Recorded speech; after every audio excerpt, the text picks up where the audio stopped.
கட்சியினுடைய மாநில பொருளாளராக இருந்தார். திமுக பொருளாளர் இருந்தார். எம்ஜிஆர் வச்ச கட்சி தான் திமுக. அதனால தனியா ஆரம்பிச்சுட்டு அவர் ஸ்டாண்ட் பண்ணிட்டாரு. அதுக்கு ஒரு 16 பேர் வந்திருக்காங்க. எம்ஜிஆருக்கு ஒரு 16 பேர் கட்சி ஆரம்பிச்சிருக்காங்க. 16 பேர் கட்சி போலி ஆகல. நம்மளால 17வது ஆள் இப்ப ஆரம்பிச்சிருக்காரு. இது சினிமா கிடையாது, நடிகர் கிடையாது. இது வேற லெவல், இது வேற. புரியுதா? இது வந்து தமிழ் தேசம், தமிழர்களுக்கான ஒரு கட்சி. அதனால அதுக்கு இதுக்கு சம்பந்தம் கிடையாது. சினிமாவிலிருந்து வந்தவங்க யாருமே ஜெயிக்க முடியாத ஒரு கஷ்டம்.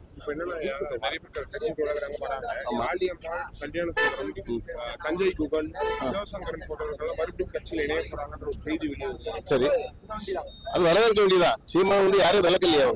அவங்க போனாங்க மன வருத்தத்துல வரலாம். ஆனா தப்பே கிடையாது. நம்ம அது ஒரு தப்பு கிடையாது. ஆமா, காளியம்மாள் வந்து மனதார ஏத்துக்கிடுவோம். எனக்கு அவன் காளியம்மாள் எதிரி கிடையாது, சீமானுக்கு எதிரி கிடையாது.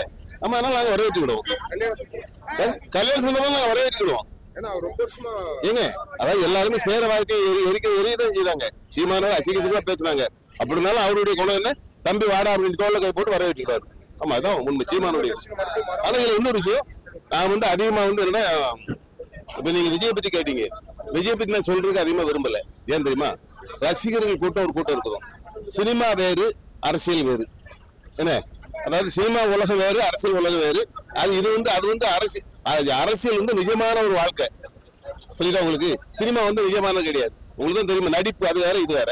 அதனால அவர் ஒரு ஆசையில வந்திருக்காரு. ஆனா இது நான் ஒரே ஒண்ணு தம்பி விஜய்க்கு நான் சொல்ல விரும்புறது தெரியுமா? தம்பி ஒரு 5000 கோடி பணம் வச்சிருக்காரு.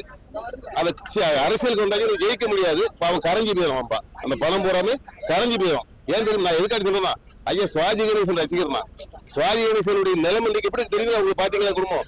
அவருக்கு பத்தி எத்தனை கோடிகள் வந்து செலவு பண்ண தெரியுமா? அவரால் ஸ்டாண்ட் பண்ண முடியல. ஐயா விஜயகாந்த் வந்தாரு. விஜயகாந்த் கிட்டத்தட்ட எவ்வளவு தெரியுமா? 1000 கோடி நஷ்டம். 1000 கோடி தான் நஷ்டம். அவர் அரசியலுக்கு வந்து ஸ்டாண்ட் பண்ண முடியல. ஏன் தெரியுமா? இங்க வெளில இருந்துட்டு இருக்கான் திமுக காரன். நீ யாரையும் வரவிட மாட்டான், அது தெரிஞ்சு விடுவீங்க. அவனை எடுத்து சண்டை போடுறதுக்கு ஒரே ஒரு ஆளு நம்ம சீமான் மட்டும்தான். வேற எவராலும் முடியாது. இவர் தான் வெற்றி பெறுவார், ஜெயிக்க முடியும். நன்றி.